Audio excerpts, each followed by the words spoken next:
शापित महल की आत्मा। अध्याय 1। रहस्यमय महल।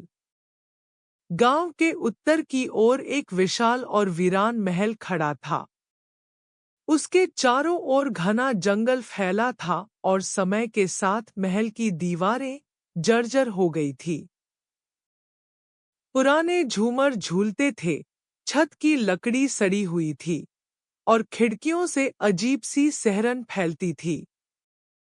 गांव के लोग कहते थे कि रात में महल से अजीब आवाजें आती हैं, कभी रोने की, कभी चीखों की। कई बार लाल आंखों वाली परछाइयां भी देखी गई थी। सोनू, 25 साल का युवक, शहर से अपने गांव आया था। उसे रहस्यमय जगहों में घूमने और पुराने राज खोजने का शौक था। गांव के बुजुर्गों ने चेतावनी दी, इस महल में मत जाना, वहां जो लोग गए वे वापस नहीं आए। लेकिन सोनू को डरावनी कहानियां हमेशा आकर्षित करती थी। रात के 8 बजे सोनू ने टॉर्च, कैमरा और कुछ जरूरी सामान लेकर महल की ओर कदम बढ़ाए। जैसे जैसे वह महल के मुख्य द्वार के पास पहुंचा, हवा ठंडी हो गई और पेड़ों की शाखाएं अजीब तरह से हिलने लगी। उसने महसूस किया कि कोई उसे देख रहा है, पर आसपास कोई नहीं था। महल का मुख्य द्वार भारी और जंग खाया हुआ था।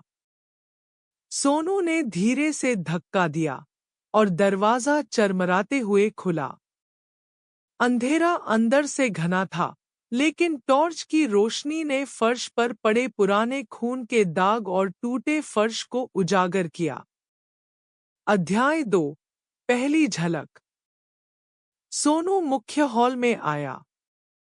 हॉल विशाल था और छत पर लटकते झूमर डरावने रूप में झूल रहे थे। दीवारों पर राजा और उसकी दरबारिनों के पोर्ट्रेट लगे थे, लेकिन उनकी आंखें जैसे जीवित हों, उसे घूर रही थी।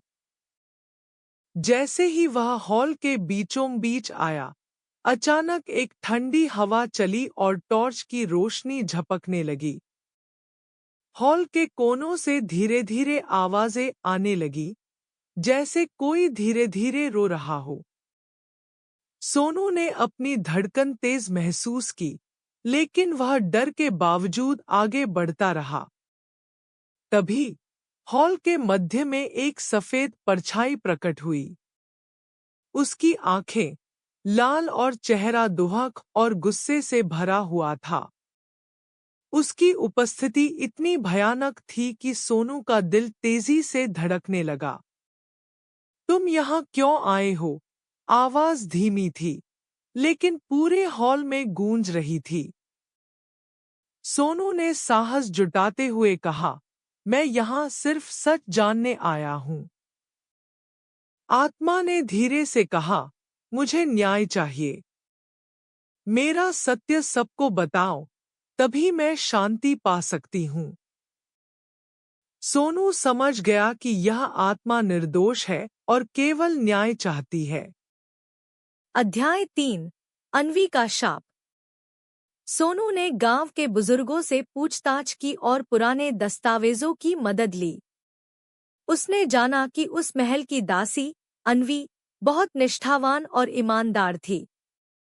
राजा ने उसकी ईमानदारी से जलकर उसे झूठे आरोपों में फंसाया।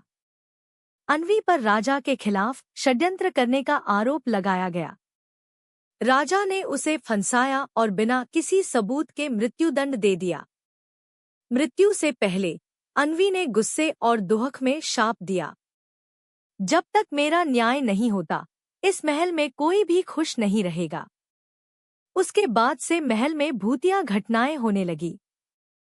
रात में रोने की आवाजें, अजीब हंसी और अचानक ठंडी हवाएं गांव वालों के लिए आम बात बन गईं। कई लोगों ने दावा किया कि उन्होंने लाल आंखों वाली परछाई देखी। जो भी महल के अंदर गया, वह डर के मारे भागकर वापस आया। सोनू ने महसूस किया कि आत्मा केवल न्याय चाहती है और यही उसकी मुक्ति का रास्ता था। अध्याय 4 तहखाने का रहस्य। सोनू ने महल के तहखाने में प्रवेश किया। वहां उसे एक पुरानी लॉगबुक मिली जिसमें राजा और उसकी दरबारिनों के बारे में हर राज लिखा था। दस्तावेजों में लिखा था कि राजा अत्याचारी और क्रूर था। अन्वी के साथ कैसा अन्याय हुआ और उसकी निर्दोष मृत्यु के कारण महल शापित हो गया।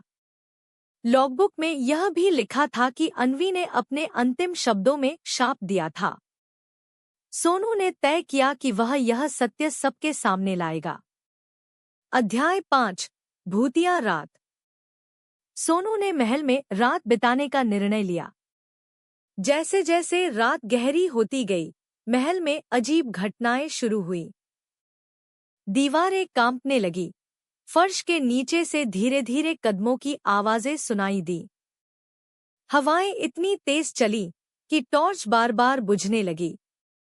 सोनू का दिल डर के मारे तेजी से धड़क रहा था। तभी एक ठंडी हवा के झोंके के साथ अन्वी की आत्मा प्रकट हुई। तुम सच जानने आए हो? उसने पूछा। हाँ, सोनू ने उत्तर दिया। मैं तुम्हारा न्याय सबके सामने लाऊंगा। आत्मा ने धीरे धीरे हंसते हुए कहा, तो फिर मुझे शांति मिलेगी। अध्याय 6 न्याय का प्रकाश। सोनू ने गांव वालों को बुलाया और महल में जमा किया। उसने दस्तावेजों और साक्ष्यों के माध्यम से अन्वी का सत्य सबके सामने रखा। शुरुआत में लोग डर रहे थे, लेकिन जैसे जैसे उन्होंने पढ़ा, उन्होंने महसूस किया कि महल की आत्मा निर्दोष थी। तभी महल में एक तेज रोशनी फैली। अन्वी की आत्मा प्रकट हुई। उसकी आंखों में अब शांति थी। उसने कहा, धन्यवाद, अब मैं मुक्त हूँ। एक चमक के साथ वह गायब हो गई। महल अब शांत हो गया। गांव वाले राहत की सांस ले रहे थे। अध्याय 7 महल का नया जीवन। कुछ सालों बाद महल को संग्रहालय में बदला गया। लोग वहां जाकर शापित आत्मा की कहानी सुनते और यह याद करते कि न्याय और सच्चाई सबसे बड़ी शक्ति है।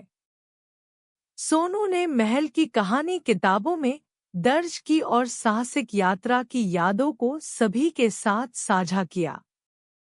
महल अब डरावना नहीं था, बल्कि शिक्षा का प्रतीक बन गया।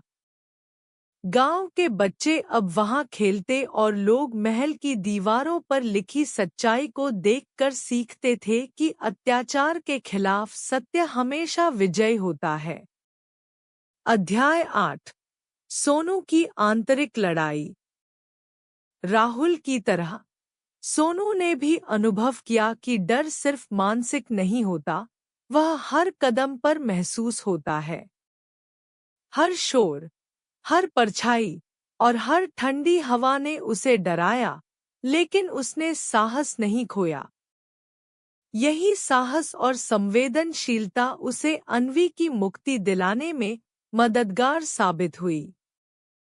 सोनू ने यह जाना कि हर शापित आत्मा केवल न्याय की प्रतीक्षा में होती है, और जो इंसान सच्चाई के लिए खड़ा होता है, वही उसका मार्ग प्रशस्त कर सकता है।